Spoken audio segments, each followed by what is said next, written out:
Josie, your amazing, superior big sister has a very important announcement to make. MJ? Is that you? Of course it's me, your one and only big sister, the college graduate who still bothers to check in on her poor, expelled from high school little sister. You should feel honored, really. I mean, I'm doing you a favor. Wow, haven't heard from you in ages, and you come in swinging like nothing's changed, huh? Impressive. Real classy. Listen, no matter how much you hate to hear it, we live in two completely different social worlds now, Josie. You're at the very bottom, and I'm staring at the top. You should at least show some respect when you speak to me. And this isn't just a random flex call, is it? If you've got something to say, just spit it out. I'm actually busy over here, believe it or not. Straight to the point, are we? Fine. I'm getting married, okay? Oh, wow. So there was someone out there willing to marry you, huh? Color me shocked. Excuse me? No, really. I mean, what a surprise. You've got some nerve, sis. You, who didn't even graduate, still unmarried, still stuck at the bottom of the barrel. What right do you have to mock me? Me? Mocking? You must be imagining things.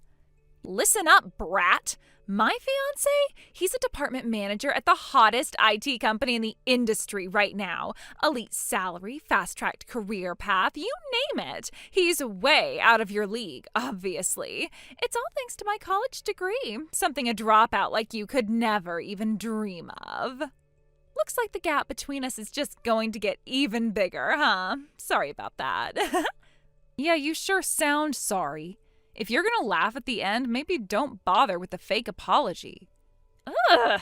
Are you seriously too dense to recognize when you're being insulted? God, this is why I say you're hopeless. And this is why I can't take you seriously. I mean, your insults are so stale, I have to insult you back just to keep myself awake. What did you say? Wow, look at us getting off track. Didn't you say you had something important to tell me? Or was this just your usual superiority parade? You're the one derailing things, and not me. Okay, my bad.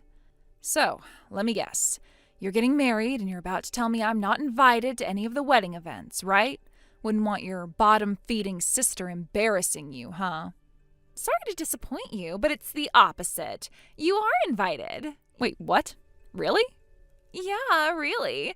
Turns out my fiance works with one of my old classmates and, well, he knows I have a sister, so there's no hiding you. I see. So that's why you're stuck with me, huh? We're doing the family introduction this Saturday at noon. You will be there. Hold up. This Saturday? Are you kidding me? Did I not tell you I'm in Arizona right now? That's like a 3-hour flight, MJ. You couldn't have given me more notice? Doesn't matter. You're coming. His family is super traditional and takes this stuff seriously. Grandma, grandpa, aunts, uncles, everyone's going to be there. Wow. You're really going all out on this one, huh? Exactly. Think of it as your chance to help me pass this very critical first test in my journey to becoming Mrs. Elite. So suck it up and cooperate. Fine. I had other plans, but I guess I'll make it work somehow. That's the spirit. Oh, and just so we're clear, don't open your mouth unless absolutely necessary, okay? I don't need your dropout status ruining my image. Yeah. I'll just show up, stand there, and keep my mouth shut, right? Anyway, I gotta get back to work. Later. Seriously? How dare she act so smug when she's the one stuck at the bottom of the food chain?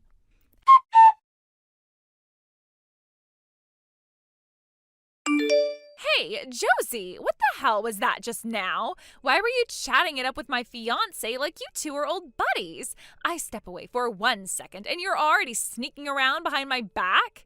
Even if you do know him from before, isn't there such a thing as boundaries? Or wait, don't tell me you got jealous, huh? Saw how handsome, successful, and perfect he is, and suddenly you thought, maybe I can snatch him for myself.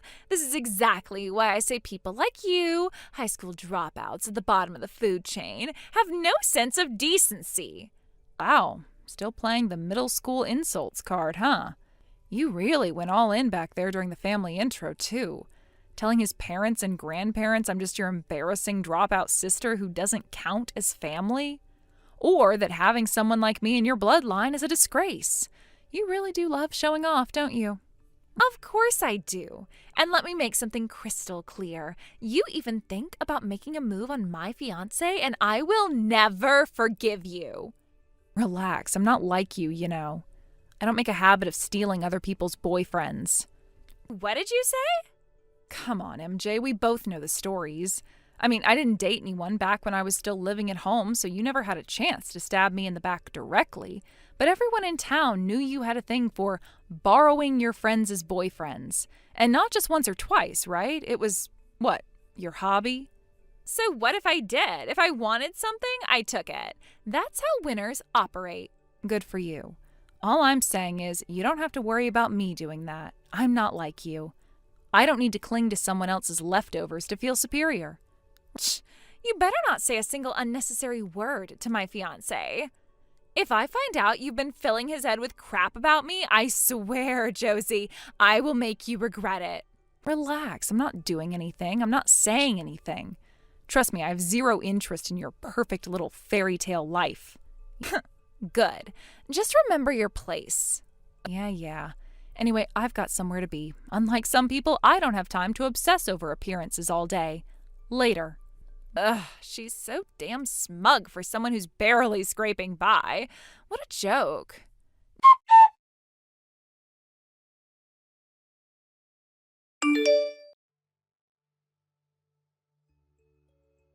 Josie, pick up your damn phone right now. Whoa, calm down, MJ. Your choice of words is getting a little out of hand. Shut up. What did you say to him, huh? What the hell did you tell my fiancé behind my back? What are you even talking about? Don't play dumb with me. What did you whisper to him when you snuck around and chatted with him at the end of the gathering? Don't pretend you didn't. He asked me a few questions on his own. I didn't say anything during the whole face-to-face. At least not until you stormed off and left me standing there. Like hell you didn't. Listen up, you dropout disgrace. You don't even deserve to breathe the same air as a college graduate like him. If you don't want to ruin my perfect marriage, you better get your facts straight and go to college yourself first. About that, I am a college graduate, actually. What? Yeah, I got my high school equivalency while working. Then I enrolled in K University. K University? Wait, hold on a second. My fiancé also went to K University. He was a senior when I was a freshman. We weren't exactly close, but we had mutual acquaintances. So yeah, we did know of each other. You've got to be kidding me. That means... Yeah, he was pretty surprised you kept calling me a dropout. Actually asked me, didn't you tell them you graduated? Awkward, right? Why the hell didn't you say that sooner? I did. Remember 6 years ago? Sent a message to the family group chat. Told everyone I got my equivalency, then passed the entrance exams for K University. And 2 years ago, told everyone I graduated. No, you didn't. I did. No one replied. But I saw the red receipts from everyone, you included. Lies. All lies. You're a dropout. Always have been. You can scream all you want, but the truth is I'm a graduate, and your fiancé, who is also my university senior, can confirm it. No. And just so you know, Grandpa, Grandma, Uncle, Aunt, they all know too. No way. And yet you sat there with them spewing your dropout trash talk about me right in front of his family while knowing nothing. But dropouts are trash. That's how the world works. Sure. Then you'll be okay when your fiancé breaks off the engagement, right? Why would he do that? Didn't know, huh?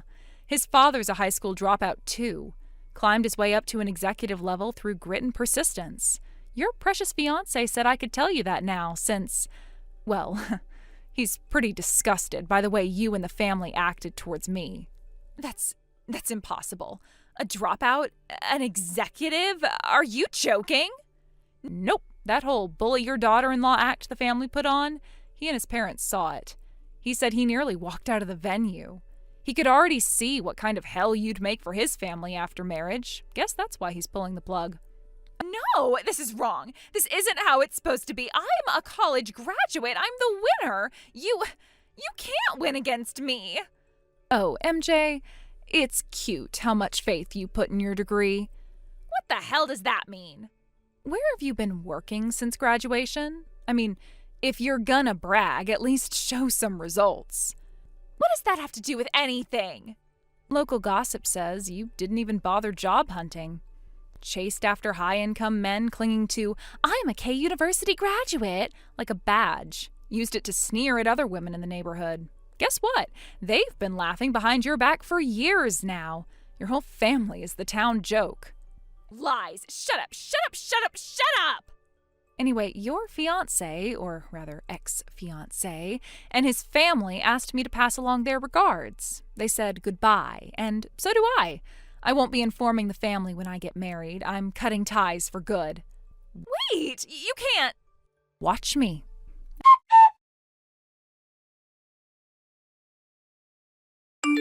And so, in the end, it was inevitable. My sister's engagement was officially broken off by her fiancé. Given everything that had happened, the arguments, the lies, the suffocating expectations she placed on him, it had only been a matter of time before he finally reached his limit.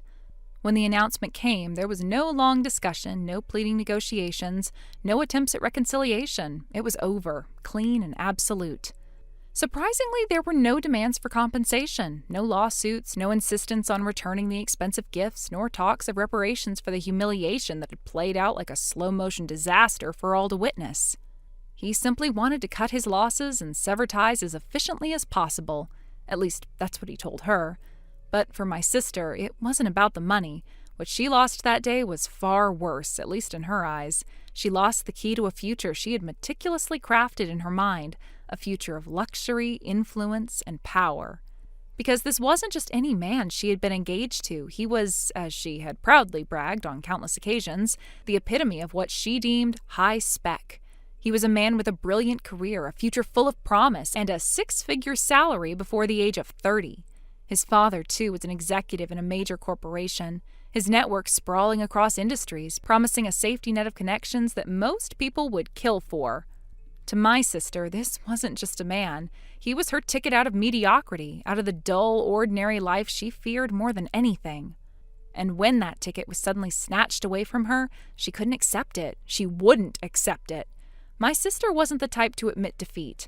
Instead, she spiraled into obsession. Her pride, her ego, both deeply rooted in appearances and status, wouldn't let her walk away with dignity. She told herself that he still loved her, that if she could just make him see, just corner him into a moment of weakness, he'd come back to her. But it wasn't love, it was delusion, and soon it turned into something far more dangerous. She began stalking him. At first it was subtle, waiting outside his office, coincidentally showing up at the restaurants he favored, sending texts that began as pleas but quickly escalated into accusations and threats. She followed him in the shadows, convinced that if she could just be near him, he would realize they were meant to be. But her behavior grew more erratic, more desperate. She began harassing his friends, his colleagues, even his family. She lost sight of reality, trapped in a downward spiral of obsession. Eventually, she crossed the line into criminal behavior. She violated the anti-stalking law. The police were called, she was arrested, and with that arrest came the stain she could never scrub away, a criminal record. One that would follow her for the rest of her life, a scarlet letter branding her as unstable, dangerous, unfit for the very society she once tried so hard to climb into. Now, the already slim chances of her marrying into a respectable family, let alone one of high standing, had been all but obliterated. My parents, as proud and image-obsessed as she was, panicked. They couldn't stand the idea that their eldest daughter might forever be branded a social failure. They scrambled to salvage the situation, clinging desperately to whatever hope they could find. They began an all-out assault on the marriage market. Matchmaking agencies, blind dates, introductions from acquaintances and distant relatives. They tried everything. But each attempt only led to more heartbreak, more rejection. No one wanted to be associated with a woman with a record. The whispers spread quickly in such circles. My sister became a cautionary tale, the one everyone avoided. And then, in their desperation, they fell for a scam. It was almost inevitable, really. They were the perfect marks, desperate, vulnerable, blinded by the fantasy of salvaging their pride. A man claiming to be a marriage broker introduced them to what he described as the ideal match. An elite bachelor with impeccable lineage waiting for the right bride. Of course, there were processing fees, introduction fees, background checks to cover. My family, eager to believe that this was their last chance, handed over everything. By the time they realized they'd been conned, they were $50,000 in debt. And that was how they ended up where they are now. My sister and both of my parents working themselves to exhaustion every day, trying to chip away at the debt that hangs over them like an ever-present storm cloud. They live in a small apartment now, stripped of their former comforts, constantly bickering, blaming one another for the mess they created. There are days when I hear bits and pieces from distant relatives or old neighbors about how things are going in that household. None of it is good. The tension, the bitterness, the regret, it poisons every corner of their lives now. They lash out at each other because there's no one else left to blame. And yet, I feel nothing but relief that I severed ties with them when I did. If I hadn't, I might have been dragged down with them, suffocated by their delusions, crushed under the weight of their unrelenting obsession with status. Sometimes, late at night, a flicker of guilt crosses my mind. They are, after all, still my family by blood. But that's where the sentiment ends. Blood ties mean nothing if they only bring you pain. I chose a different path, one of quiet happiness, one built on mutual respect and love rather than appearances and social climbing. I married a man who values kindness over status, sincerity over wealth. His family welcomed me warmly, offering the kind of support and acceptance I never found in my own home. Now I live a peaceful life, far removed from the chaos of my family's downfall. I've learned to appreciate the small joys, the warmth of a genuine conversation, the comfort of a quiet meal with loved ones, the freedom to live without pretense or fear of judgment. I finally understood that happiness isn't found in luxury or status. It's in the people who accept you for who you are, not for what you can bring to their image. Thank you for watching. Please subscribe and hit the like button. See you next time.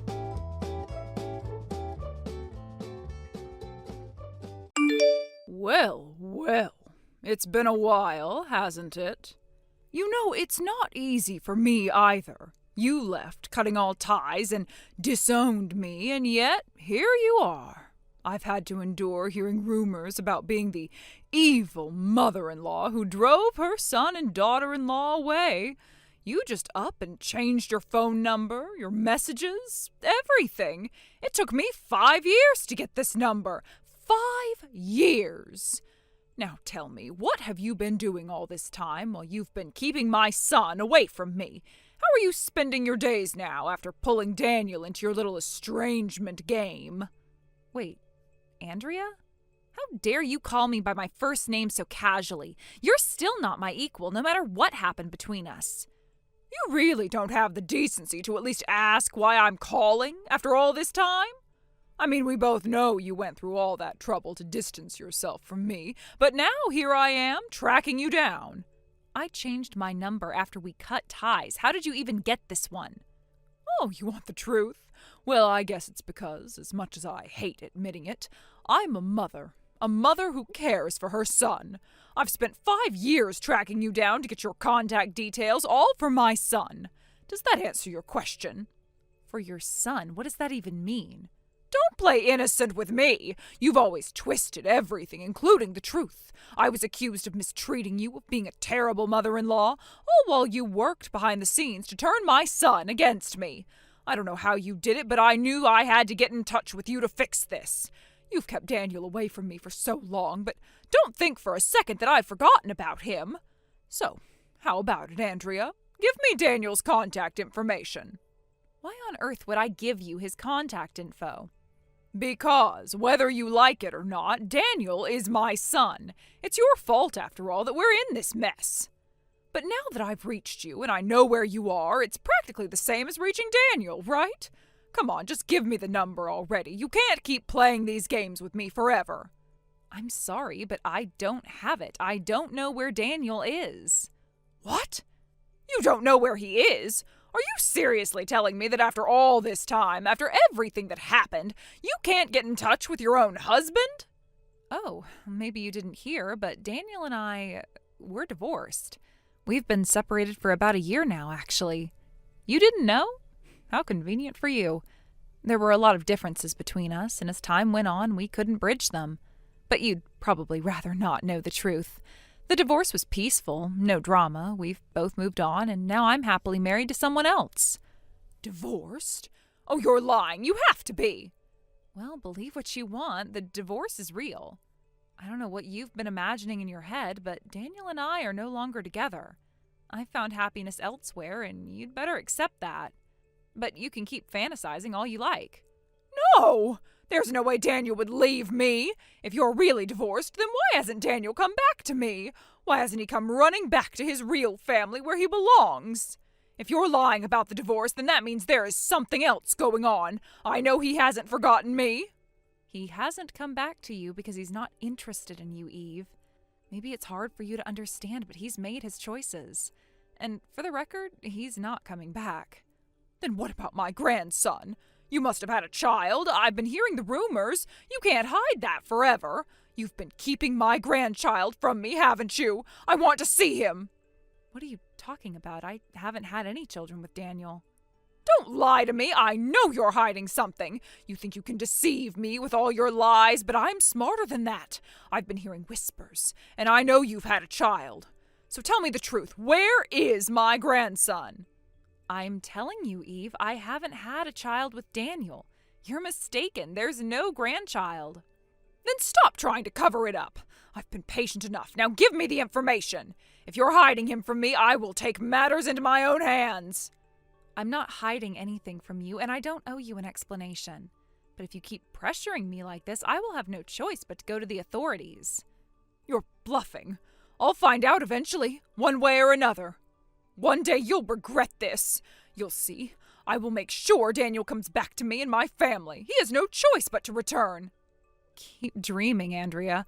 But if you keep this up, I won't hesitate to take action. Just remember, you're the one pushing things too far. Don't think I won't fight back. Fine, but I know where you live. Don't think I won't come for you. If you show up at my doorstep, I'll call the police. You've been warned. Now go and stay away from my life. We'll see about that. You may think you're done with me, but I am not done with you. I'll be back. Prepare yourself.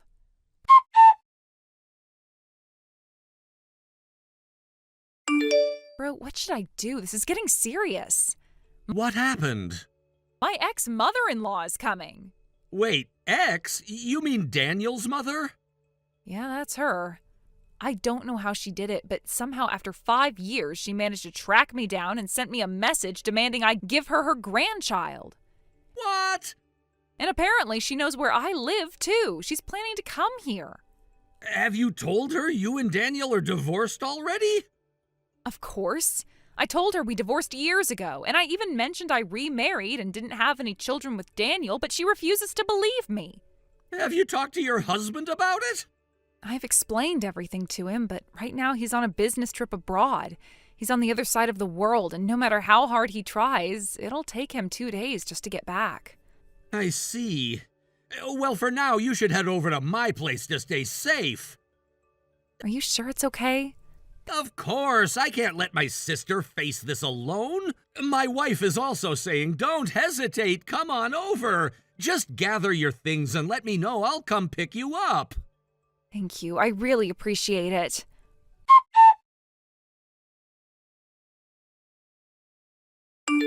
Well, well, I've arrived.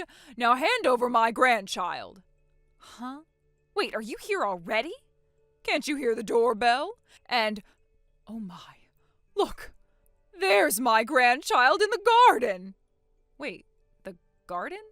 Honestly, Eve, how could you leave a child out in the garden unattended like this?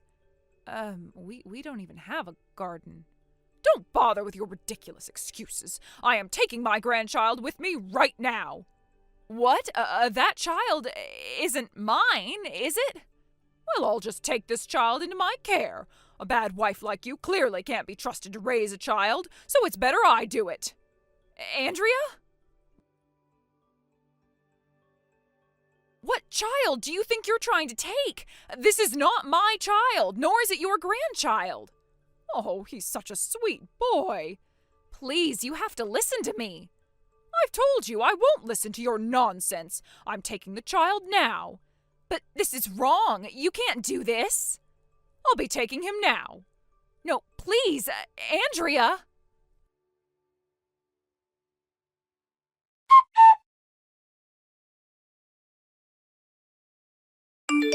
Bro, sorry to bother you while you're working, but something really bad might have happened. What now? What's going on this time? It's my ex-mother-in-law.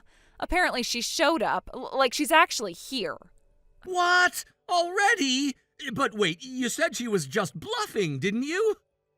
I thought so too, but it seems like she didn't come straight to my apartment. What do you mean? Where the hell is she then? I'm not exactly sure. She called me ranting about how my child was outside in the garden and how I was some negligent mother for leaving them out there. But the only thing is, my place is an apartment. There is no garden, nowhere even close to what she's describing. Huh? What the hell's she talking about then? That's what I can't figure out. All she said was that some kid was outside playing and she decided that's her grandchild and took him. She what? Are you serious? She just grabbed some random kid? I'm hoping it's just some sick joke or a way to get under my skin. But honestly, you know how obsessed she was about grandkids when I was still married to Daniel. It's not impossible that she's actually serious this time. Call the police now! Huh? You think I should?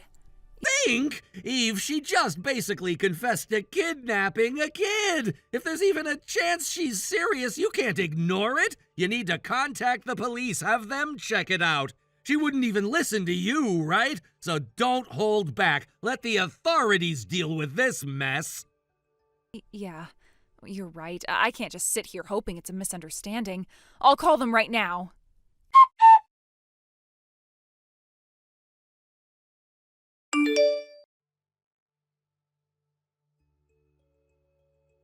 Eve!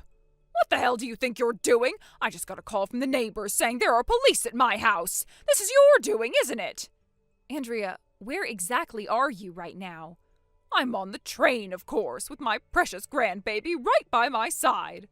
You didn't do anything to hurt that child, did you? Please tell me you haven't crossed that line. Of course not. What kind of grandmother do you think I am? I would never hurt my own grandchild. Once again, I will make this very clear. That child is not related to you in any way. That's someone else's child entirely.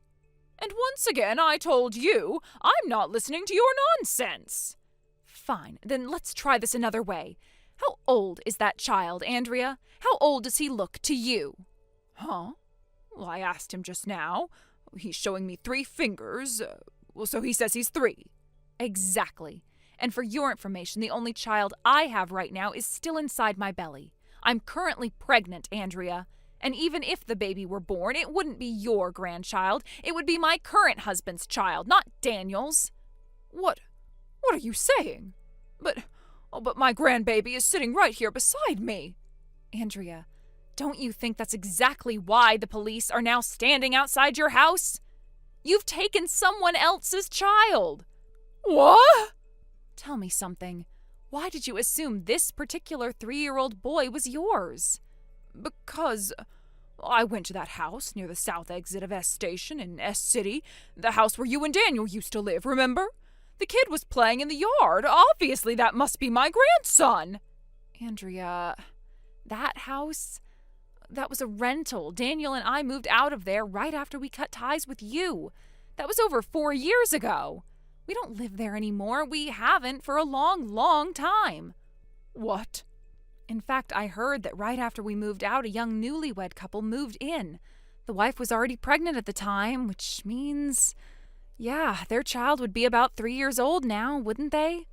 Wait, so this boy is... Most likely that boy is their son. And I've just heard that the parents reported him missing, saying their son disappeared while playing in their yard. No. Then where is my grandbaby supposed to be? Like I told you, there is no grandchild, at least not from me. And while I still have the chance, there's something I need to tell you, Andrea. Something I probably should have told you long ago. What now? The reason Daniel cut you out of his life wasn't just because of me. It was because of your possessiveness and your constant interference that broke him down emotionally. You suffocated him, Andrea.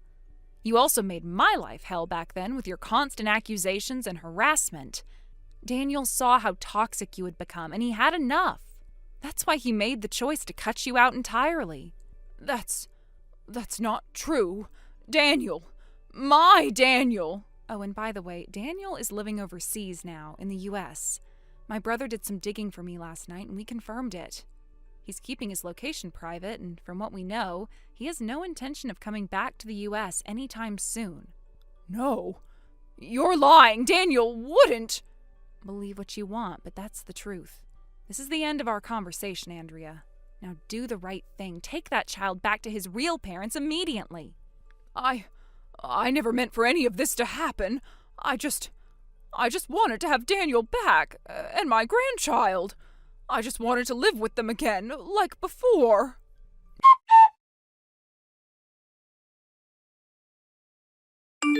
Not long after the chaotic events that had unfolded, we received a call from the police informing us that the child had been safely located and was now in their protection. The relief that washed over me was indescribable.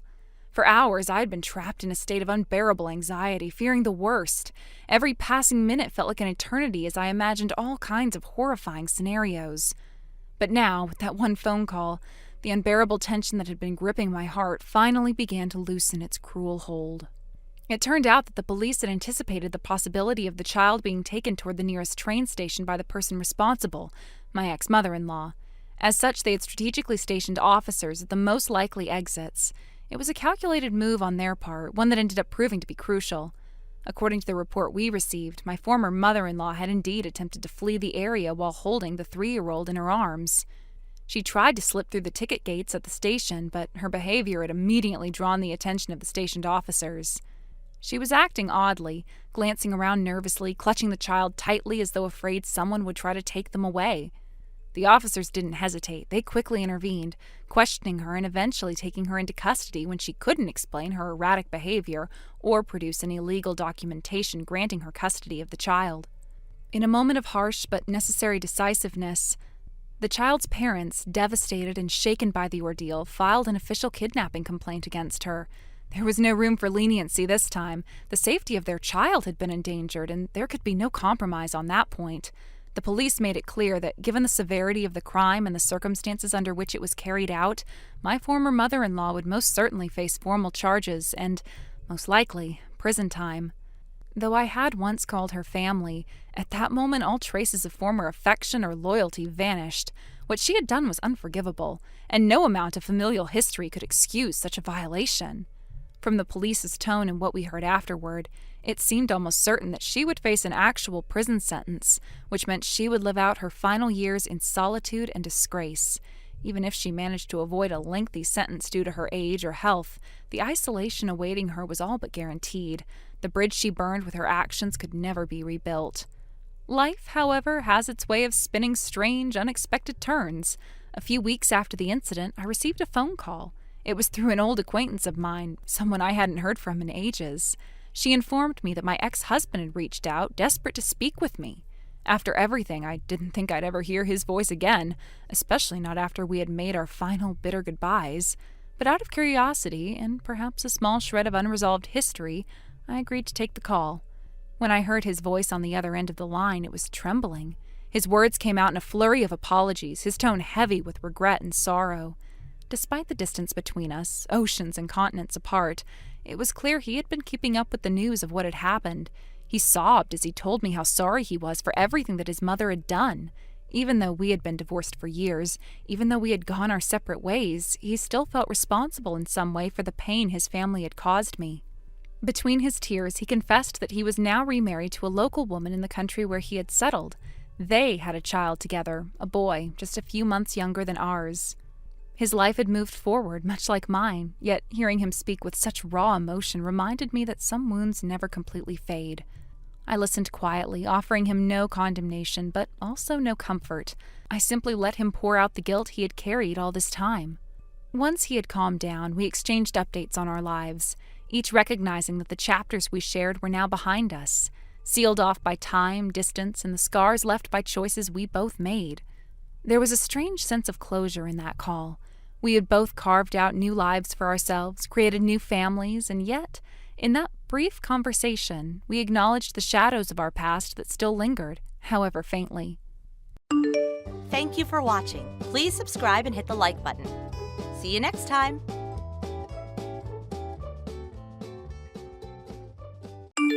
Dexter! Yay, there you are. Amy, good evening. How's it going? It's going great now that I found you. Hey, we can walk home together today, right? I waited all day thinking about that. Amy, I'm pretty sure you weren't on the shift today, right? I didn't see you at the store at all.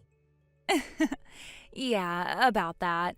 I wasn't working today, but, I just really wanted to walk home with you, so I kind of came all the way here anyway, right to the store entrance. Surprise! You came all this way even though you weren't working? Of course. I mean, isn't that what friends do? Or maybe something a little more special? I see. Well, sorry to disappoint you, but I've already gone home. Huh? Yeah, actually, I had something urgent come up, so I asked the manager if I could leave early. That's why I'm already home. Finished the errand, too, so I'm just relaxing now. No way. You should have told me if that was the case. Why would I tell you? We didn't make any plans, did we? There wasn't any agreement to walk home together today, so it's not something I needed to inform you about. Well, yeah, but wouldn't it be nice if we shared our schedules more? Given our special connection. What connection? Well, that's... you know what I mean, right? Right. But hey, next time our shifts overlap, you have to walk home with me, okay? Promise? I'm sorry, but I can't promise that. Huh? Well, yeah, I guess there are days like today, huh? But that's just you being thoughtful, right? Not making promises you might not be able to keep. Oh, that's so like you, Dex. Can we wrap this up, Amy? I'm currently using the stove. Oh? Cooking? Well. How about I come over right now and cook for you instead? That won't be necessary. I'm managing just fine, and it's dangerous to take my eyes off the phone, so I'll hang up now. Aw, you're always so distant, but fine. Next time you'll have to try my homemade cooking, okay? I'll treat you. Special just for you. Good night, Amy.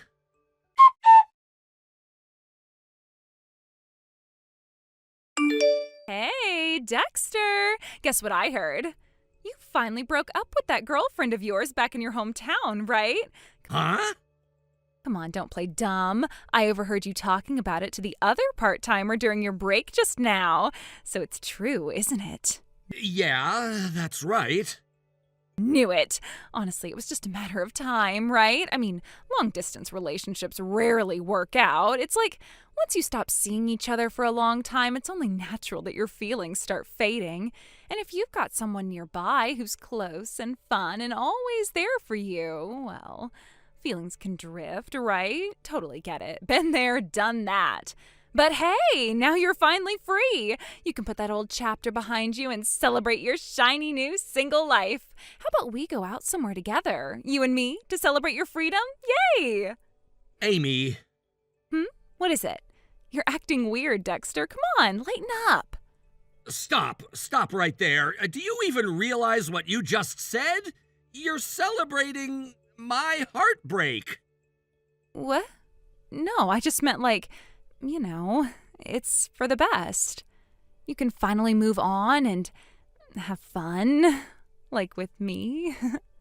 You don't know anything about it. You don't know why we broke up. You don't know what we went through to try and make it work. And yet here you are laughing like it's some kind of joke, throwing out clueless comments as if you're entitled to dictate how I should feel about it. I didn't mean to upset you, Dexter. It's just, I thought you'd be relieved or something. Like now you don't have to pretend anymore, right? Pretend? You think I was pretending? Wasn't it hard? Keeping a long-distance thing going? You were probably lonely too, right? So it's fine now, isn't it? You can finally let go of all that hassle and... Enough. Seriously, stop. I don't want to hear another word of your baseless assumptions. Dexter, I just thought we could be closer, That maybe this was our chance. I was just trying to make you feel better, that's all. Do you think you're making me feel better by mocking my breakup? By throwing your own twisted fantasies into it like it's your window of opportunity? That's not kindness, Amy. That's selfishness. And frankly, I find it disgusting. Disgusting? No, that's not. I didn't mean it that way, Dexter. I like you. I just wanted to be the one who's there for you now. I thought if I was the first to cheer you up, you might look at me differently. Don't! Don't try to spin it into something noble now. You were gloating over my pain, Amy, trying to twist my heartbreak into your convenience. And I won't let that slide. Goodbye, Amy.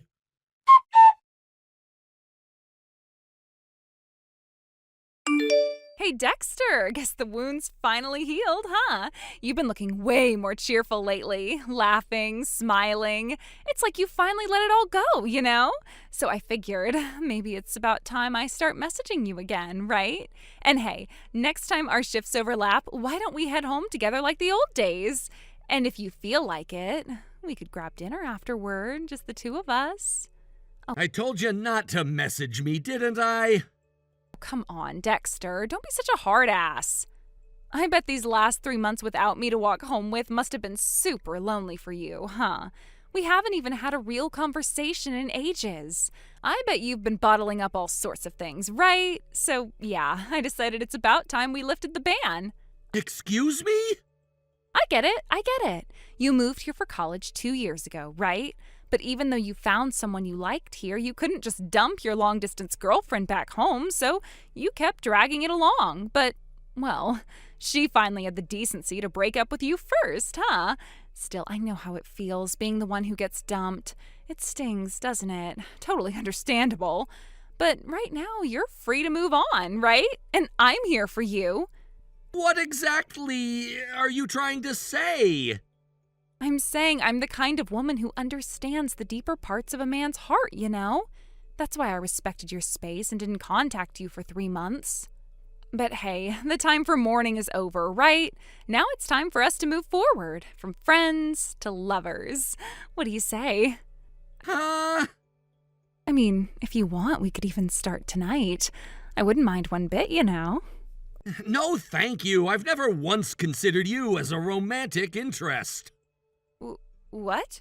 That can't be true.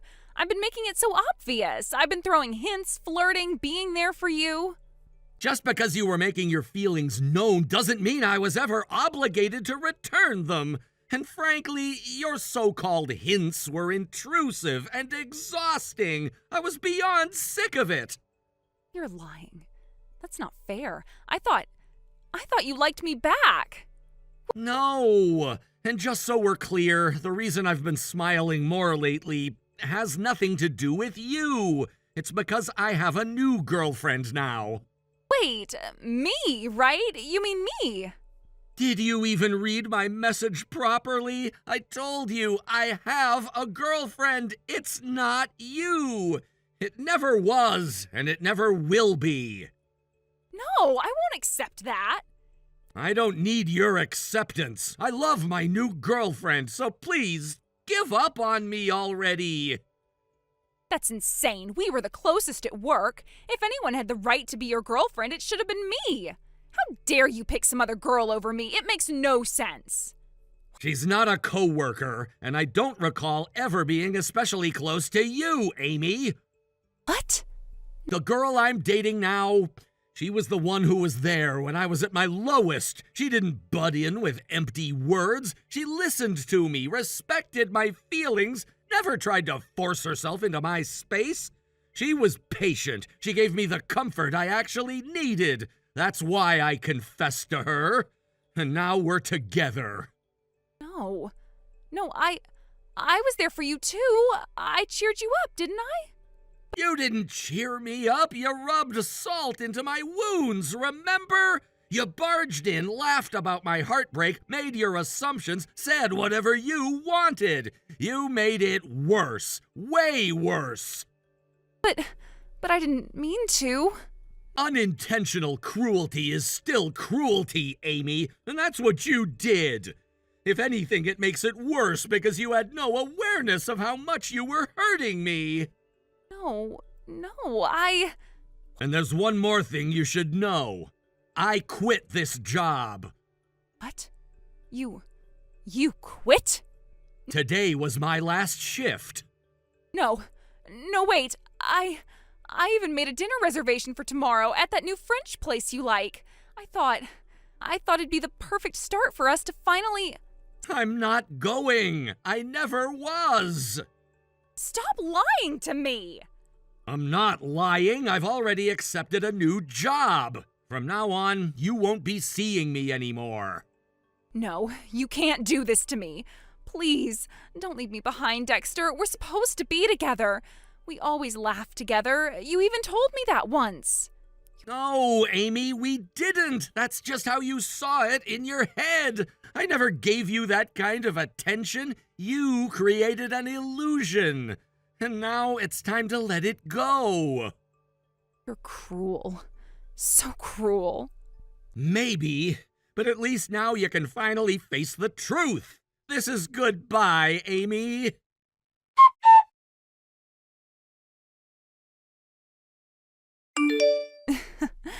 I knew I'd end up contacting you. Dexter, I've been thinking a lot since the last time we talked, and you know what? I realized you're just confused about your real feelings. That girl you're dating now, honestly, if you stop and think about it, she only got close to you by manipulating your kindness. She's that kind of sly woman. I'm way more deserving of you than her, Dexter. You just need to take a breath, clear your head, and realize the truth, that deep down, you love me. So think about it properly this time, okay? I'll be waiting for you to finally face your feelings. Shut the hell up! Huh? Dexter? You're so goddamn annoying! Dexter, what's wrong with you? Why are you being so mean to me? You can't speak to a girl who loves you like this, especially not to a girl who might be your girlfriend.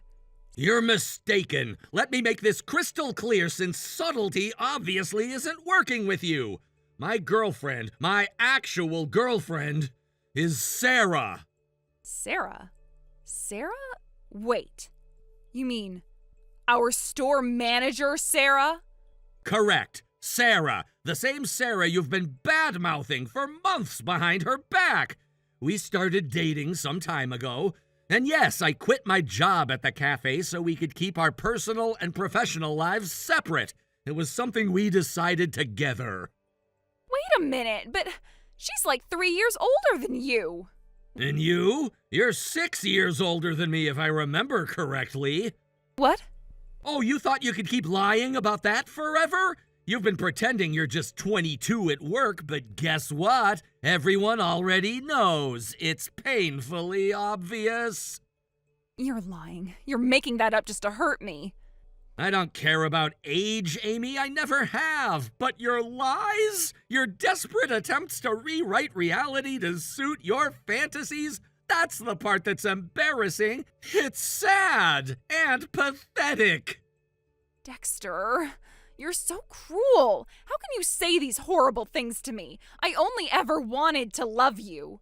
Do you think this is normal? Do you think any of this is healthy? Following me around, leaving dozens of missed calls, messaging me night after night, forcing your delusions onto me. It's not stalking. It's just... I wanted you to realize how much we belong together. You want to talk about stalking? You were outside my apartment. You were hiding behind the power pole. You think I couldn't see you? I watched you from my window. But I wanted to see you. I wanted to remind you of how much I care. You just need a little push to realize your true feelings. My true feelings? Fine. You want honesty? Here it is. I hate you. What? I despise you, Camilla. Every message, every fabricated story you tell yourself, every suffocating call. I hate it all. I hate you. No, that's not true. You don't mean it. You can't. Please tell me you don't mean it. Do you want me to say it again? Stop, please. If you don't leave me alone after this, I will report you to the police. I'm serious. You are harassing me. I've kept screenshots of everything. The stalking, the calls, the messages. You are this close to being reported as a stalker. I'm not a stalker. I'm not. I just wanted you to realize we're meant to be together. Why can't you see that? Goodbye. Wait, Dexter, please just talk to me for one more. Oh, and there's the police now. Right on time.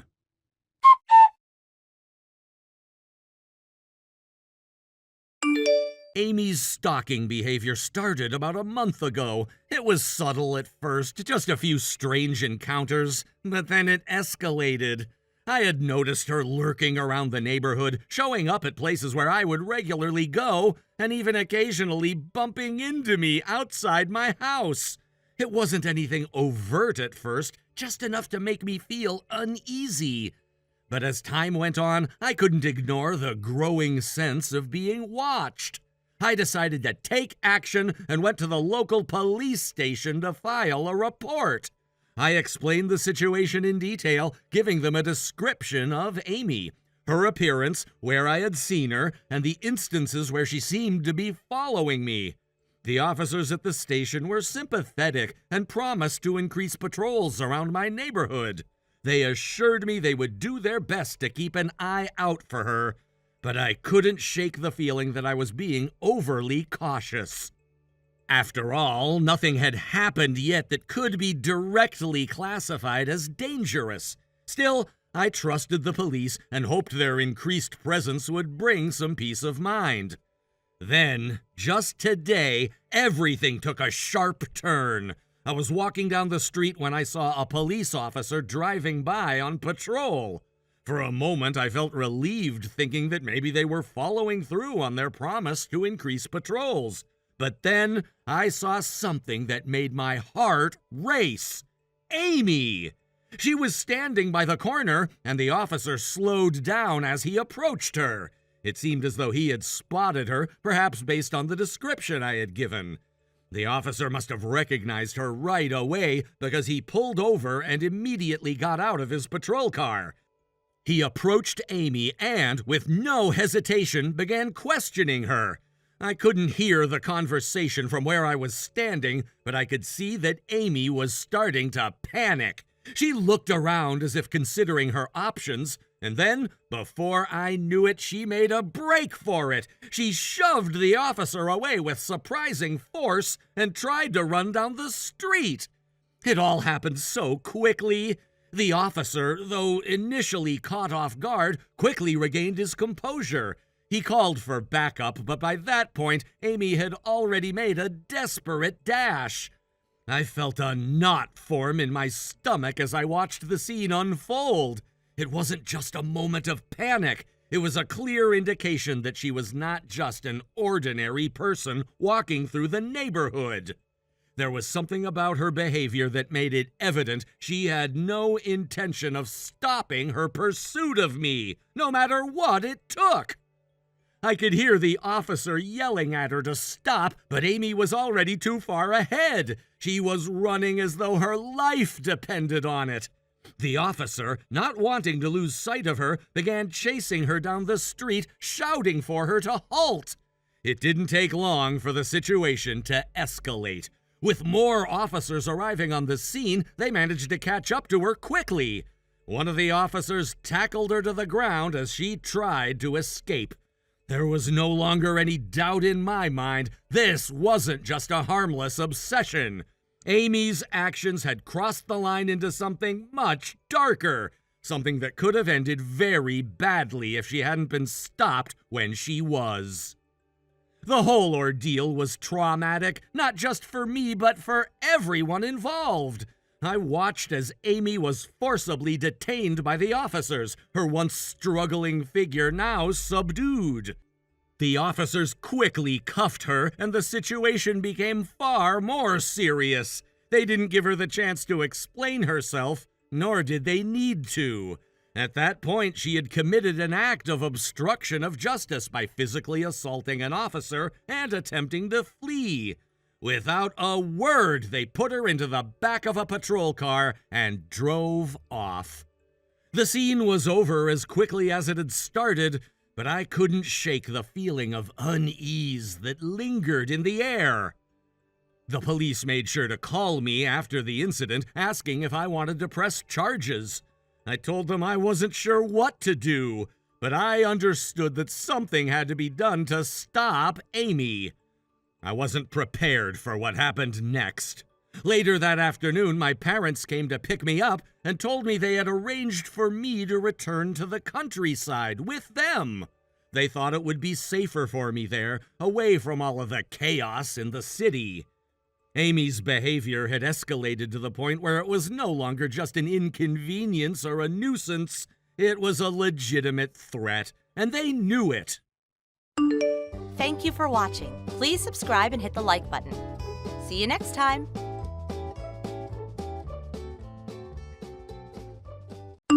Diana, the bathroom light bulb burned out. Go buy a new one. Oh, and while you're at it, grab some flour, a large bottle of sake, and a bulk bag of potatoes. You can get them all at the local supermarket, right? Alyssa, I'm sorry, but I'm in my final month of pregnancy now.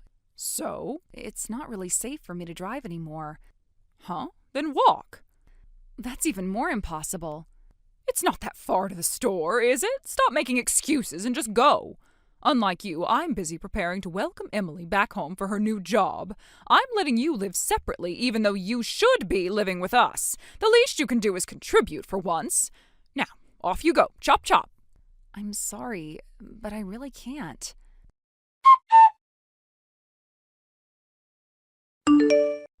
Diana! What do you think you're doing using the supermarket's delivery service? That poor delivery guy showed up at our door carrying all those heavy bags. I was shocked. Explain yourself. I'm not sure what you mean by explain. All the things you asked for were heavy. I'm in my last month of pregnancy. Carrying them myself would have been impossible. You should have driven there like I told you.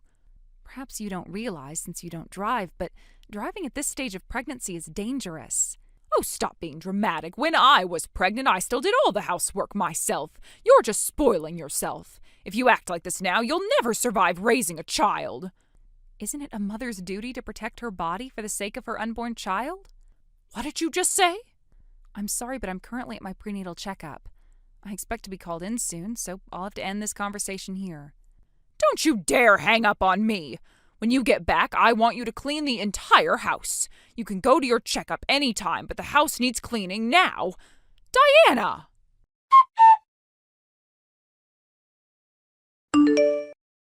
Diana, are you at home right now?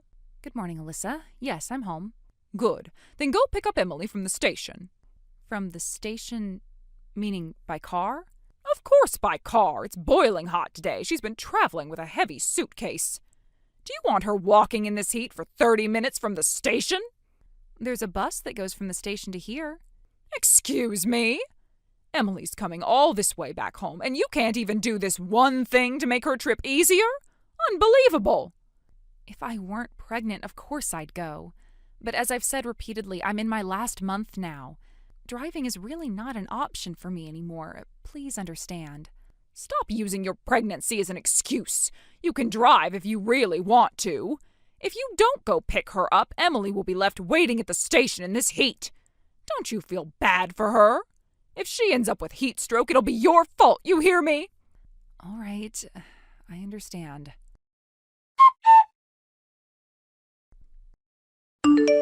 Hi, Mom. It's Emily. Oh, Emily, did you already get to the station? Yeah. There was a bus leaving soon, so I hopped on it.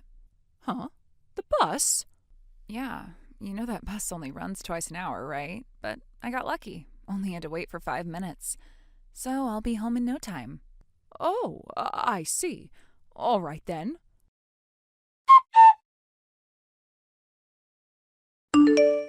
Diana? Hello? Emily just told me she took the bus home. You did go pick her up like I told you to, right? Why haven't I heard a single word from you since? What on earth is going on? When your mother-in-law contacts you, you're supposed to drop everything and respond right away. How many times do I have to tell you that? Diana, where is your reply? Not even marking the messages as read? Honestly, what a useless, hopeless wife you are. You know what? At this point, I might seriously have to start considering divorce. This is completely unacceptable.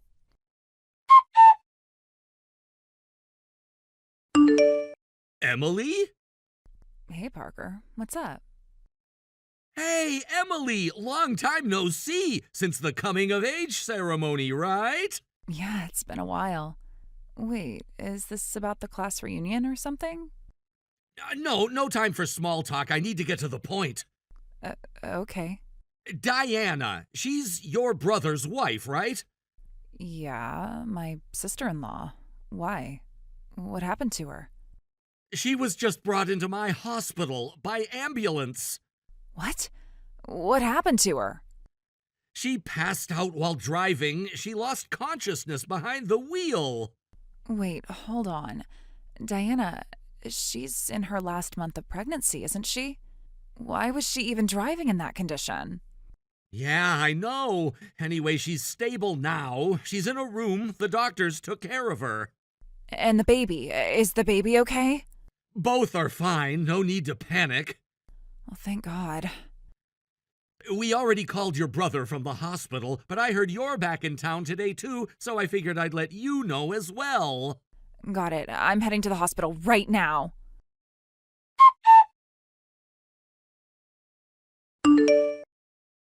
Diana, enough already. Answer me. You are absolutely hopeless as a wife. You know that. Listen carefully. I want you at the house right now. Someone needs to knock some sense into you. Mom? What exactly are you doing to a pregnant woman? Huh? Emily? Yeah, it's me, Emily. I saw Diana's phone blowing up with nonstop notifications and figured I'd check. Turns out every single message was from you. But why are you the one? Honestly, it's exhausting just seeing them. So let's switch to my phone, okay? It's getting ridiculous. Right.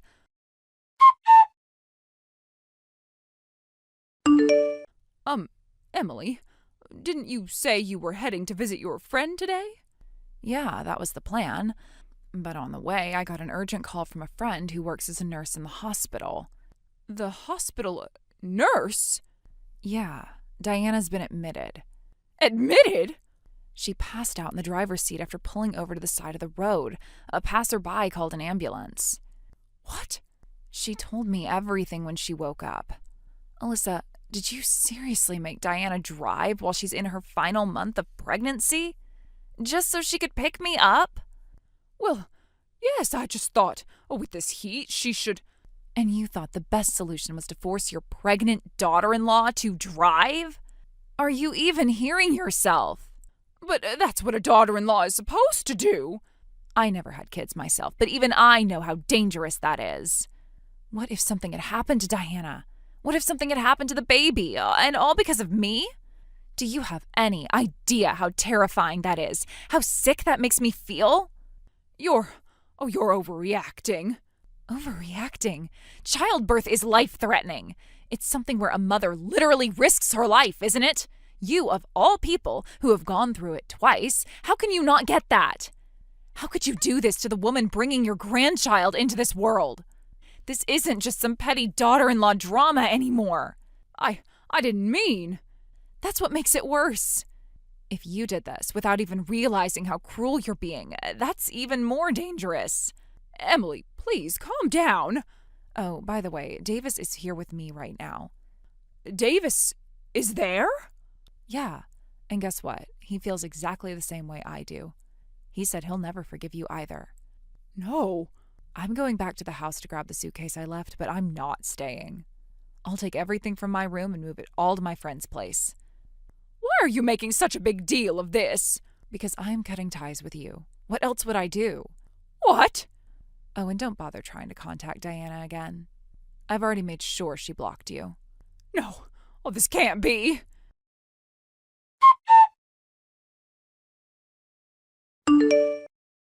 Emily, What am I supposed to do? Your father! He's told me he wants a divorce. Yeah, I know. What? Davis told Dad everything. All the things you've done to Diana. No! Oh, this can't be! Dad said if you sign the divorce papers without making a fuss, he'll make sure you're financially supported for a while, so you won't be left high and dry after living as a housewife all these years. He's still being kind, isn't he? No. Divorce, and now Davis and you're cutting me off too? How did it come to this? There's only one answer to that. You brought it on yourself.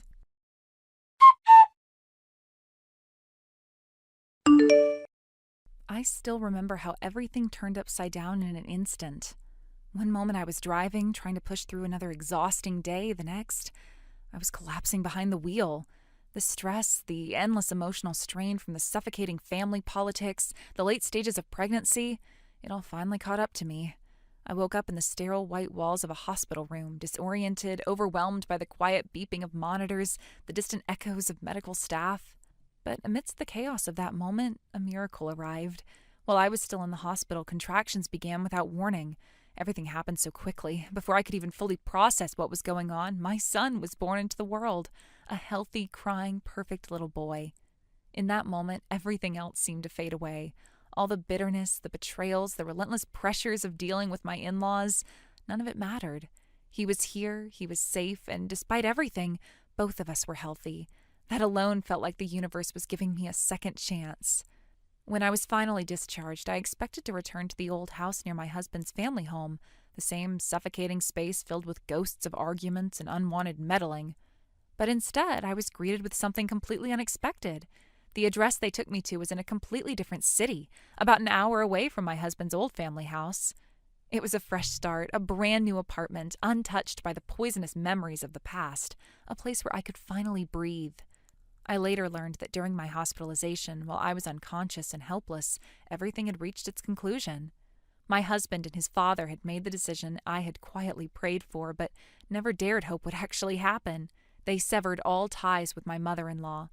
The woman who had made my life a living hell for so long, who constantly belittled me, controlled me, inserted herself into every aspect of our marriage, our finances, even my pregnancy, was finally gone. Apparently, my father-in-law had officially divorced her while I was still in the hospital.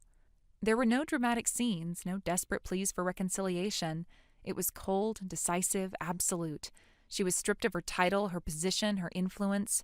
Worse yet, both of her children, my husband and his sister, turned their backs on her. They declared they wanted nothing more to do with her. She was cut off entirely. The humiliation was public. Neighbors whispered about her downfall. Old acquaintances avoided her gaze. The woman who used to hold court in the family home, who thrived on controlling others, found herself completely alone. And the cruelest twist? The grandchild she had once pretended to look forward to meeting, the grandchild she bragged about to her friends, even as she scorned me, she would never lay eyes on him. She wasn't even given a photo. It was as if she had been erased from our family tree. Her existence nothing more than a bad memory we all desperately wanted to forget. From what I heard, she tried to cling to the few distant relatives she had left, but none of them wanted anything to do with her. Years of arrogance, of lording over others, of treating people like pawns, those bridges were long burned. She had nowhere to go. In the end, she moved into a cramped, suffocating one-room apartment in a run-down part of town. Gone were the fancy kitchens, the designer furniture, the manicured gardens she once obsessed over. Her world was reduced to 4 walls and a stained futon. The lavish lifestyle she had once clung to like a badge of superiority had vanished. Now she lived hand to mouth, barely scraping by on the wages of a part-time job she had no choice but to take at a local supermarket. And even there, the humiliation followed her. Customers whispered, coworkers pitied her. She, who once looked down on people like them, was now among them, lower than them perhaps, for she had fallen from a greater height. It was said that at night she lay alone in that dingy apartment, drowning in regret. She would weep silently into her pillow, haunted by the echoes of a family that no longer existed. There was no one left to lean on, no friends, no children, no spouse. She had gambled everything on control, on status, on pride, and lost. Sometimes I wondered if she deserved even that tiny shred of sympathy. A part of me, the part that had once cried endless nights under her tyranny, felt satisfied knowing that justice had finally been served. But another part of me, perhaps the mother I had become, felt a hollow ache when I thought of her. No one, no matter how cruel, deserved such an empty, loveless ending. But life has a way of balancing the scales. While she was facing her solitary, bitter twilight years, I found myself surrounded by warmth. My husband, once suffocated by the oppressive influence of his mother, had changed. The weight of her manipulation lifted, and he became a different man. Gentler, more attentive, more willing to stand by me as an equal, not as someone trying to balance between his wife and his domineering mother. He finally saw me as his true family, the one he vowed to protect. Even his sister, once a passive bystander in their mother's games, found the courage to break free. She moved into an apartment nearby. We weren't exactly best friends, but the old tension between us had dissolved. We were mothers now, both of us, and perhaps that was enough common ground to rebuild something healthier. My father-in-law, freed from a lifetime of emotional abuse, seemed to rediscover himself. He visited often, bringing fresh vegetables, little toys for his grandson. I saw in him a man trying to make up for lost time, for the years he had been a silent accomplice to his wife's cruelty. He apologized often, sometimes too much, but I understood. We were all healing in our own ways. Our new life wasn't luxurious, it wasn't perfect, but it was ours.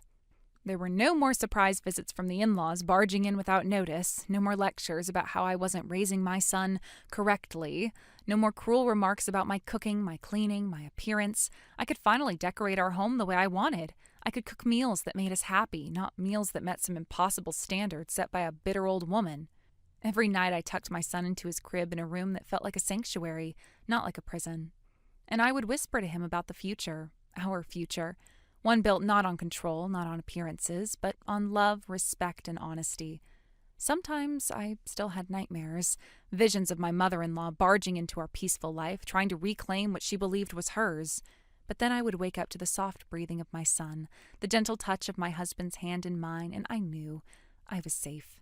She couldn't hurt us anymore. Her kingdom of lies had crumbled, and in its place, we built something real. Even now, when I hear rumors of her pitiful existence, I feel nothing. Not pity, not satisfaction, just emptiness. She was a chapter we had closed, a ghost of a past life I no longer recognized. Perhaps that was the greatest revenge of all. Not that she was left alone, but that we were no longer even needing to think of her. She had made herself irrelevant. The memory of that day, the day everything changed, still haunts me. I had been so exhausted, so physically and emotionally drained by the constant battles and stress, that my body had finally rebelled. I collapsed behind the wheel while driving, a mixture of fatigue and the overwhelming emotional toll that had been building up over the years. Everything felt like too much. My pregnancy, which had been fraught with tension and the strain of familial expectations, became the final breaking point. And thank God that was the case. Thank you for watching and listening. We hope you enjoyed the video. Don't forget to like this video and subscribe. Also, feel free to leave a comment about what you thought of the story. We look forward to seeing you at the next story. Thank you for watching. Please subscribe and hit the like button. See you next time.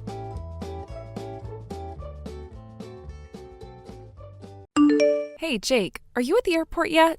Yep, I've been here 30 minutes already. Security was fast for once, so now I'm just wandering the terminal like a lost soul.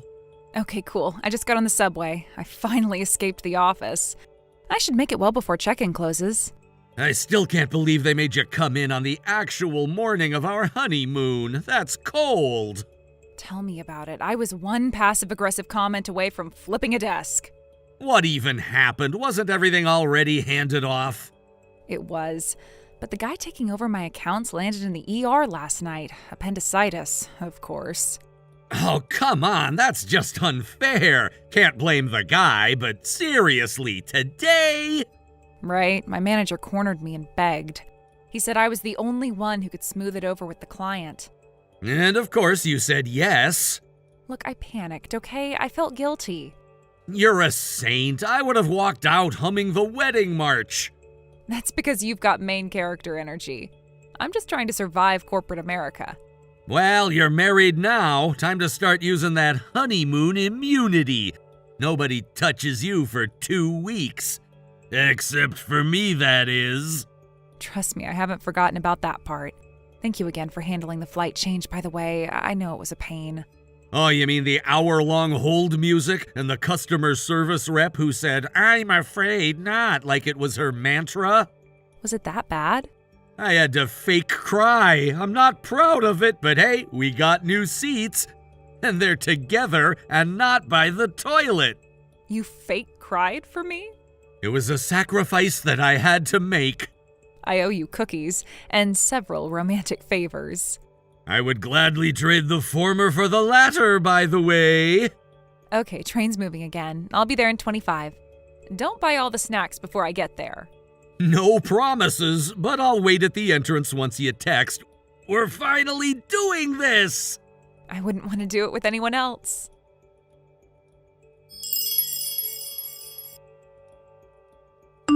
Jake, my precious little angel, I finally found you! You're at the airport, aren't you? Your neighbor, the older lady with the ridiculous yappy little dog, told me everything. You're going on your honeymoon today. How could you not tell your own mother? Are you kidding me right now? You asked the neighbors? You actually went behind my back and dug up our plans from someone we barely know? Oh, don't turn this around on me. You're the one who kept secrets. You cut me off, ignored my calls, and now I find out secondhand that you're flying out of the country with her? That manipulative girl? I stopped seeing you for a reason, Mom. You made it impossible to have a relationship with you.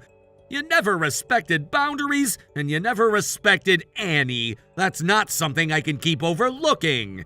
She's the reason you hate me. I know she is. She has twisted everything. She poisoned you against me with those sad eyes and sweet words. But I know what's really going on. I can see her for what she is.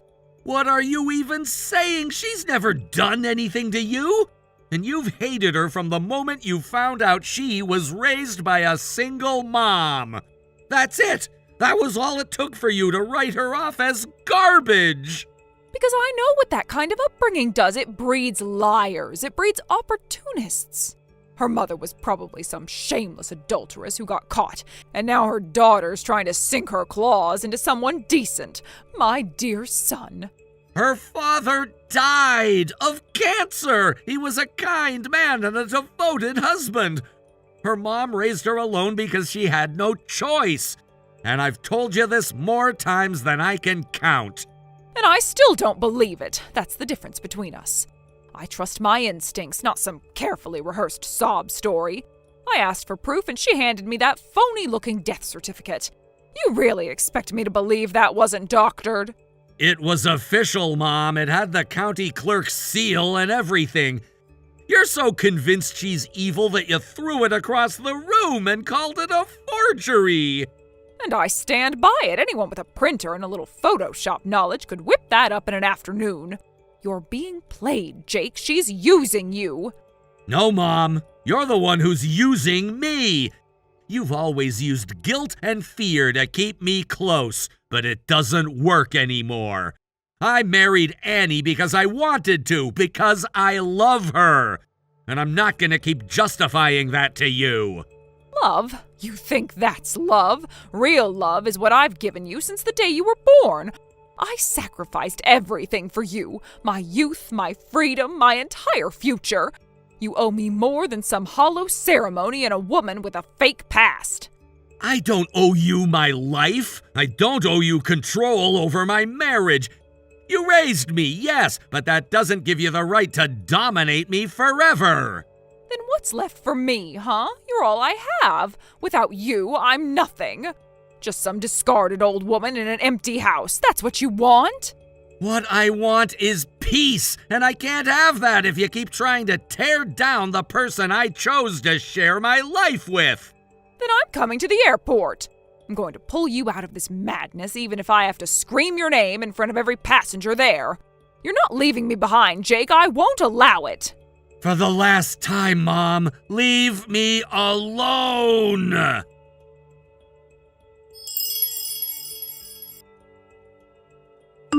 Annie, listen carefully. Don't come inside the terminal. Not yet. What? Why? I'm almost there. What's going on? My mom found out about the trip. She's in a taxi headed here. She's planning to confront us. Wait, how did she even know? We didn't tell anyone. One of the neighbors must have said something. It was probably Mrs. Parker. You told her about the honeymoon when you dropped off that banana bread, right? Oh no, I mentioned we'd be gone a week. I thought it would help keep the house safe. Don't worry, you didn't do anything wrong. You were being considerate. So what do we do? She's probably pulling up soon. Avoid the main entrance, circle around, wait somewhere nearby. I'll find a place to lay low until she leaves. Should I go back home or wait by the departures lot? Departures lot is better. If she sees you, she'll make a scene. We can't risk that. This is unbelievable. She really tracked us down over a vacation? She doesn't see it that way. She sees it as losing control. You sound calm. Too calm. Should I be worried? I'm not calm. I'm focused. You're my priority. I'll text when I've confirmed she's come and gone. Be careful, okay? I don't want her ambushing you either. Don't worry about me. I won't get caught. I'm gonna lay low here and hide somewhere that I can see the entrance clearly. In the meantime, I'll be working out a plan for how to deal with this.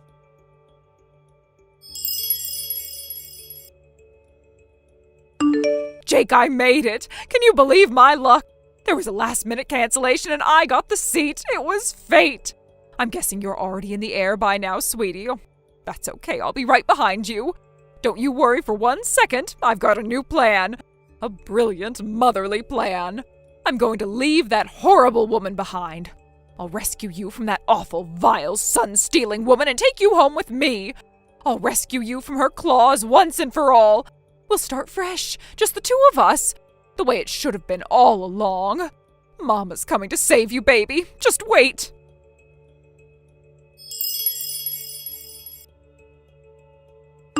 Jake, I just landed. I'm here at Miami International. The plane touched down smoothly and I marched right off to see your face.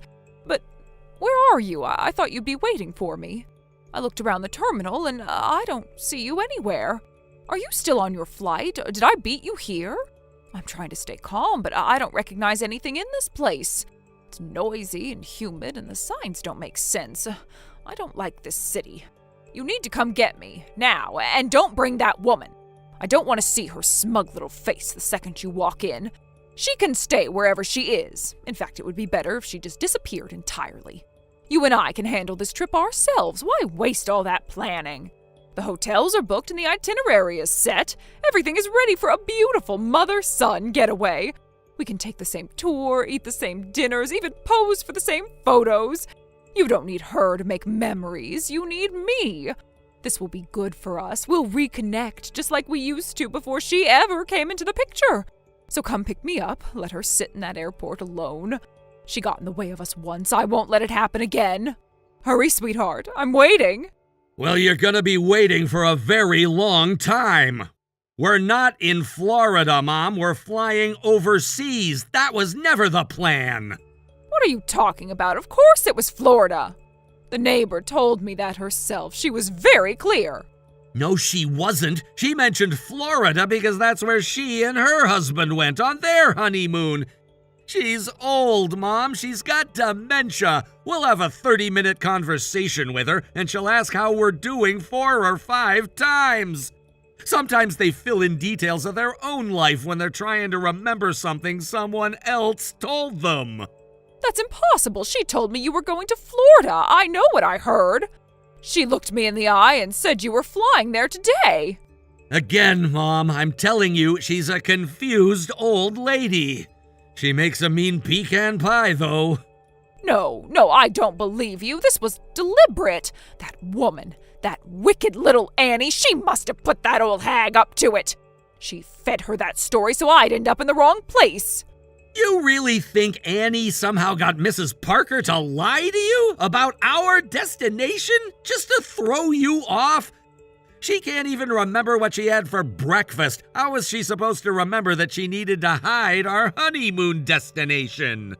Don't mock me. It's exactly what she'd do. She knew I'd come after you, so she planted the idea and used that sweet old woman as a pawn. You're making about as much sense as old Mrs. Parker does on most days. Oh, I see it now. It's a conspiracy. Annie, that old woman, and probably half the block. They all want me out of your life. They're trying to erase me, Jake. You erased yourself the moment you made this about control instead of love. I knew she was poisonous. I just didn't realize she was this manipulative. She's turning everyone against me, even you. No, you didn't need anyone's help to do that. You don't get it, Jake. You think this is all a coincidence? That I just magically ended up in the wrong place because of a misunderstanding? Yes, that's exactly what happened. You heard what you wanted to hear and acted without thinking again. No, she planned this. That woman's behind it. She must have hired someone. A private investigator or even a surveillance team. She's been watching me. That's how she knew how to trap me. Are you even listening to yourself? You think we had money to hire some kind of secret spy operation? We're barely done paying for this trip. Maybe she used your money. You wouldn't even notice if she drained your account slowly. That's what leeches do. They bleed you dry while pretending to care. We don't even have a joint account. I'd know if someone was tailing you because they'd probably quit out of sheer exhaustion. I'm serious, Jake. She wants to destroy me, and now she's won. I don't have a hotel, I don't have cash, and I left all my cards at home in the rush. I used everything I had just to get here. Even the taxi drained what little I had left. Then why on earth would you get on a plane with no plan and no backup? Because I thought you'd be here. I thought you'd understand. I thought if I could just see you, you'd remember who really loves you. I do remember, Mom. I remember everything. And that's exactly why I'm not coming. Not this time. Jake, please. I need you. I'm stranded, alone, abandoned. You abandoned yourself. I warned you. And now you're on your own. Jake, listen to me. This is your moment. You don't have to go through with that ridiculous trip. Just cancel it. Right now. Come get me instead. Please. Think about it. This is the perfect excuse. Just tell her you're coming to help your mother. She'll throw a fit. She'll scream and threaten. Maybe even leave you right there on the spot. And that's how you'll know. That's how you'll finally see she was never worthy of you. If she really loved you, she'd understand. But she won't, because she doesn't. This is your test, Jake. This is the universe giving you one last chance to do the right thing. I'm stranded, helpless, humiliated, and I need my son. No, I'm not coming. I'm not canceling anything. I'm not leaving Annie, and I'm not rescuing you from a mess you created. What? I'm boarding now. Turning off my phone. Don't text again. You can't mean that. You don't mean that. You're just upset. You're confused. She has clouded your judgment. Once you see me, once you hold me, everything will snap back into place. Nothing is snapping back. I've told you, we are done. I already cut ties. This was your final performance, and you've outdone yourself. Oh, don't do this. I don't have anywhere to go. I don't have my money. I don't even have my ID. Jake, please don't leave me here. I'm your mother. I'm your mother. You can't mean it. You can't. Please, I'll do anything. Just come back. Jake? Jake?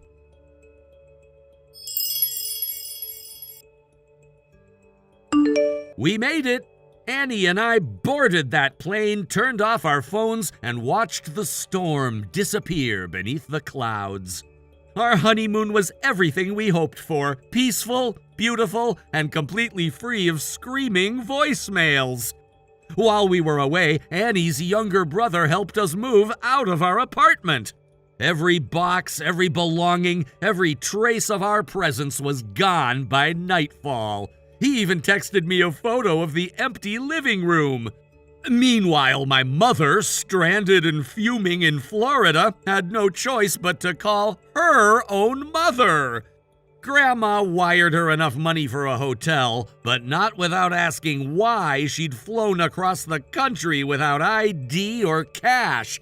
And once she heard the full story, she told everyone, every cousin, every aunt, every uncle. By the time we got home, my mother was a punchline. She didn't take that well. A few days later, she broke into our now empty apartment in a fit of rage. The landlord wasn't amused. He called the police, and now my mom's being sued for damages. I haven't heard from her since, but I imagine she's alone, resentful, maybe shouting at her walls.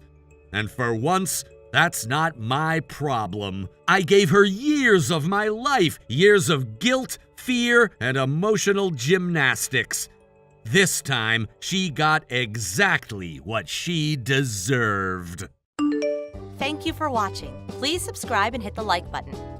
See you next time.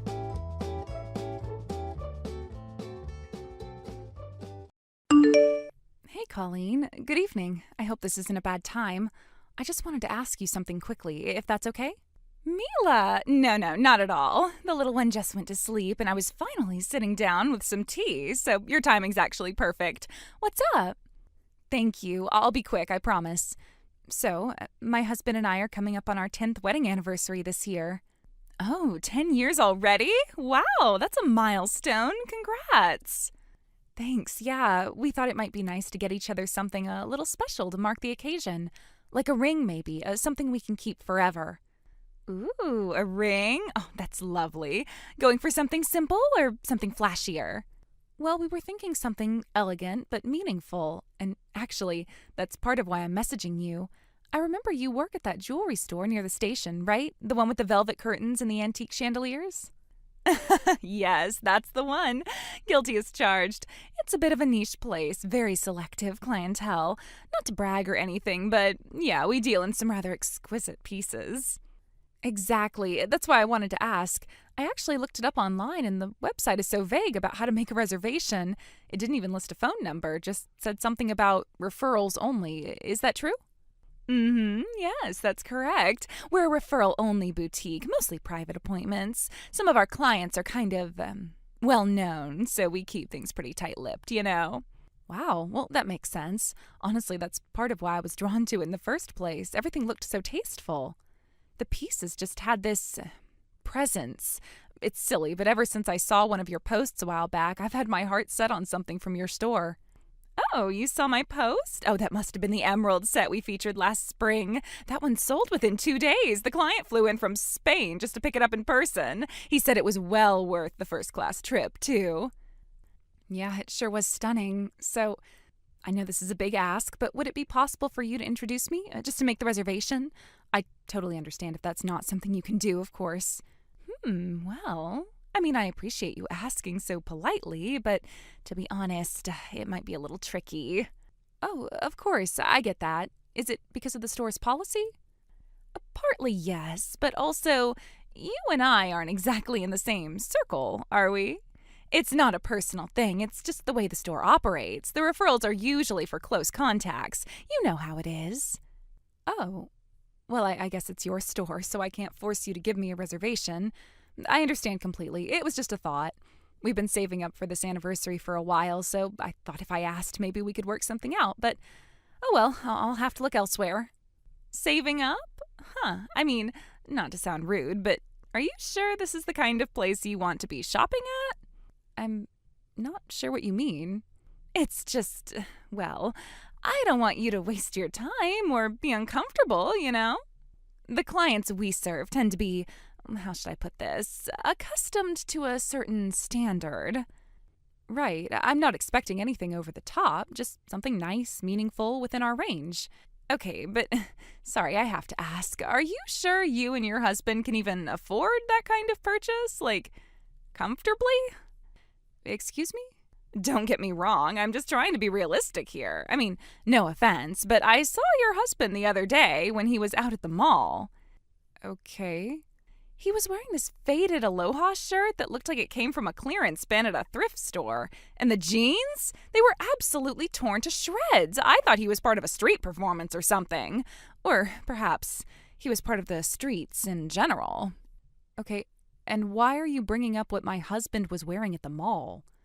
Well, image says a lot, doesn't it? Especially when you're trying to step into a luxury space. And I just thought, wow, if that's what he wears in public, maybe finances are tighter than you're letting on.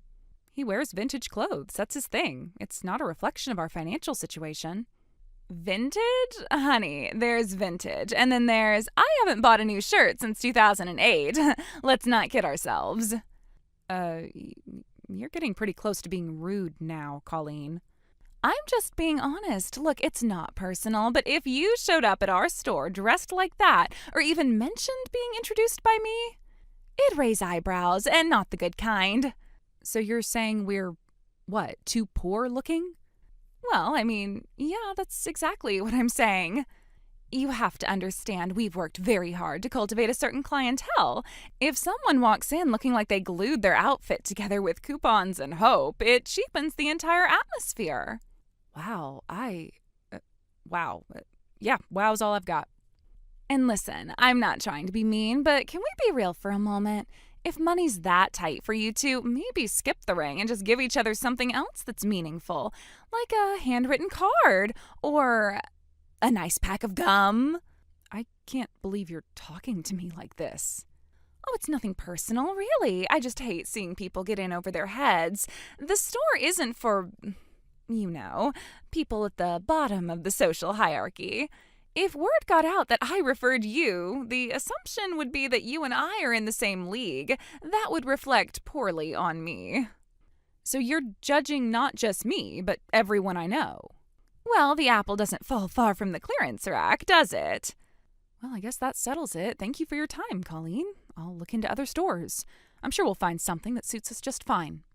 Oh, so you're really going through with it. How brave. I mean, sure, there are plenty of other stores.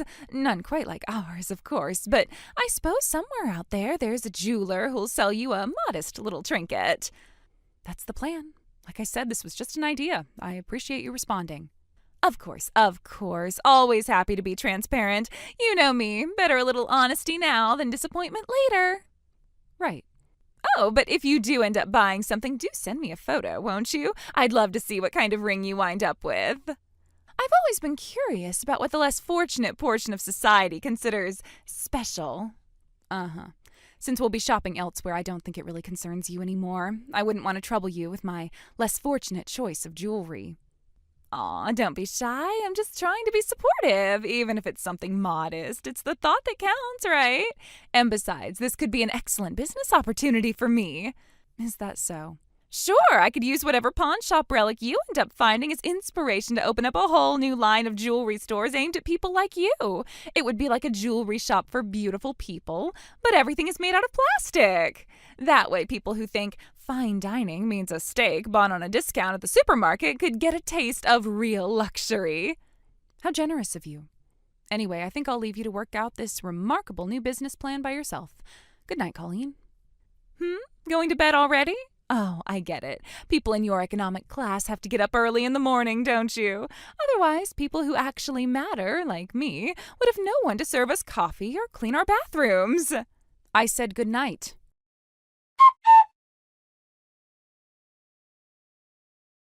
Mila, what's going on with you today? Were you just pretending not to see me just now?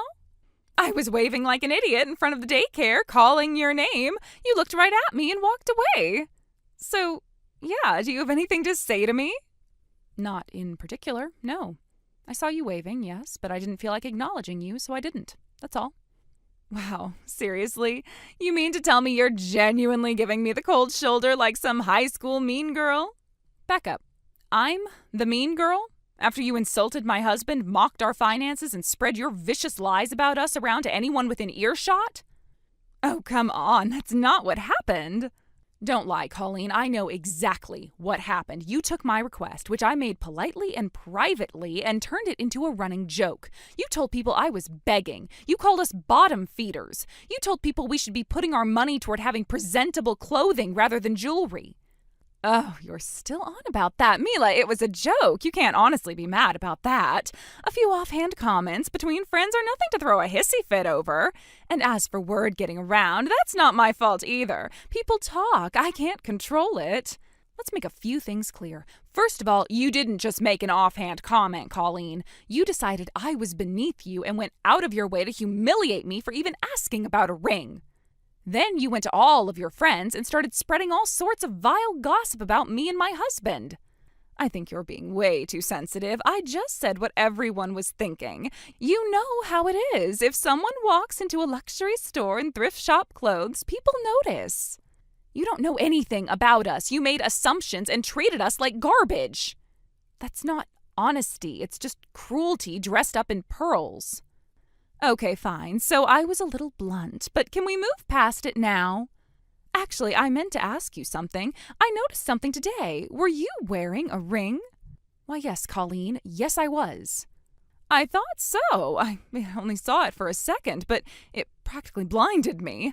That diamond, that wasn't costume jewelry, and the setting, it looked custom. I know jewelry like you know the welfare system. My goodness, you do have very good eyes for jewelry, don't you? If it looked custom, that's because it was custom. Wow, I have to say I'm shocked. No offense, of course. It's just, when I think of you, I don't exactly picture high-end custom diamond rings. Yeah, you made that perfectly clear the last time we spoke. Oh, don't be like that. I'm actually trying to give you a compliment here. Honestly, that ring had presence. Where did you get it? Was it a surprise? Anniversary gift? My husband and I designed it together to celebrate our anniversary. We both got rings, actually, so my husband has one with a similar design. Seriously, you two? Wow. Honestly, good for you. That's bold. So now I have to ask, where on earth did you get that ring, and how much did it set you back? Since you're so curious, we were referred by another friend, not to your store, obviously, a different boutique, one that didn't make a sport out of belittling people who have the audacity to ask for a reservation. Oh, really? Which boutique? I can't think of any that would both custom make a ring like that and let people like you in. It doesn't matter. What matters is we met with a designer, sat down together, discussed stones, cuts, metalwork. We went full custom, and the pair of rings came out to $600,000. 600,000? That's right. For both rings. That's how much a one-of-a-kind, custom-made, high-end ring costs. You should know that. You're joking. That can't be real. You expect me to believe you spent that much? Oh, come on, Mila. I saw your husband's clothes with my own eyes. I could smell the thrift store from across the parking lot. And that right there is your problem. You think you can assess someone's worth from the fabric on their back. Well, excuse me, but when someone's wandering around in torn-up jeans and a wrinkled aloha shirt from 1985, I don't exactly assume they're rich. That wrinkled aloha shirt is a vintage button-up made by a team of native Hawaiian designers. It's one of only 4 of its kind. The jeans were hand-dyed and part of a limited production run that was made for the board of directors of a Swiss bank. Collectors would pay over $100,000 for either of those. What? But, it looked like something he pulled out of a donation bin. Because you don't know what you're looking at. You see frayed denim and loud prints and assume cheap. Meanwhile, people who actually know fashion would recognize it in a second. So he's not unemployed? No, Colleen, he's not. He works in international trade, specializing in exports and acquisitions. And when he's not doing that, he manages a rental property he inherited from his grandfather. The mortgage is fully paid, so anything we earn beyond property taxes is pure profit. He could probably quit his job, and that property alone would be able to sustain our current lifestyle. You never mentioned any of this before. Because I don't need to. We don't wear status on our sleeves. And I certainly didn't think I had to justify our income just to ask you for a favor. But you made it sound like you were on a budget. You said you'd been saving. Saving and struggling are not the same thing. We're careful with money, yes. We don't buy to impress strangers. We buy what matters. 600,000? That's more than some people make in a year. What do you mean, some people? We're not talking 1% or even 1% of 1%. How are you so clueless about how people in this country actually live? But setting that aside for a moment, let's have some real talk, shall we? You turned away a client who was ready to drop 6 figures just because her husband didn't look the way you wanted him to. How do you think your clients would feel about that? And if that doesn't do it for you, how do you think social media would feel about that? Okay, calm down, Mila. If I had known, I swear I would have brought you in myself. I mean that. I could have given you a full VIP experience, private vault access, champagne service, whatever you wanted. It's too late for that, Colleen. No, it's not. Just hear me out. I'll waive the appointment fee. I can get you a consultation with our head designer. I'll even offer you internal pricing, just between us. You won't believe the pieces we reserve for elite clients. You already showed me what you reserve for the people you think aren't elite. That told me everything I needed to know. But you didn't give me the full picture. I didn't know your husband was in international trade, or that you had property income, or that you could drop 600 grand on jewelry. Why would any of that matter? Because if I'd known, I wouldn't have... Exactly, you wouldn't have insulted me. You would have smiled wider, talked sweeter, made space for me in your inner circle, because suddenly I'd be worth something. That's what this is about for you, isn't it? Who's worth your time, who isn't? Well, that's not fair. It's completely fair. You judged me the second you saw my husband's jeans. You didn't ask, you didn't wonder, you just assumed. I made a mistake, okay? A mistake is forgetting someone's name. What you did was deliberate. You ridiculed me and gossiped about my family because you thought we didn't belong in your world. I said I was sorry for that. Yeah, you said that, but are you really? No, you're only saying that you're sorry now that you think I'm valuable. But can't we move past this? We had an unfortunate little mix-up, but we can be friends from now on. I was thinking, how about we throw a little jewelry party? You can invite your friends and your husband's colleagues. I'll bring some of the latest designs we have available, and if anyone's interested, they can buy them on the spot. What do you say, Mila? I say you won't be hearing from us again. And I'll be making sure no one I care about walks into a store where kindness is conditional.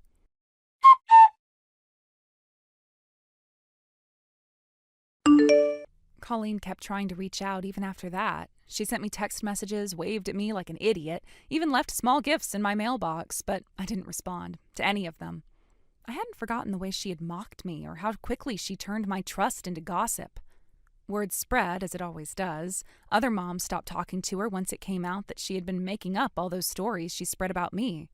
A lot of them came up to me and apologized for even having listened to her gossip, even if they didn't believe it. Her store started losing regulars. A few of her richer friends quietly took their business elsewhere. It's not to the point that she'll go out of business, but I think she'll be changing a few of her policies. Once her husband found out, they both came to my house to apologize. I accepted their apologies, but made it clear there'd be no friendship going forward. People love to judge what they don't understand, but when cruelty becomes your habit, the world has a way of returning the favor. Thank you for watching. Please subscribe and hit the like button. See you next time.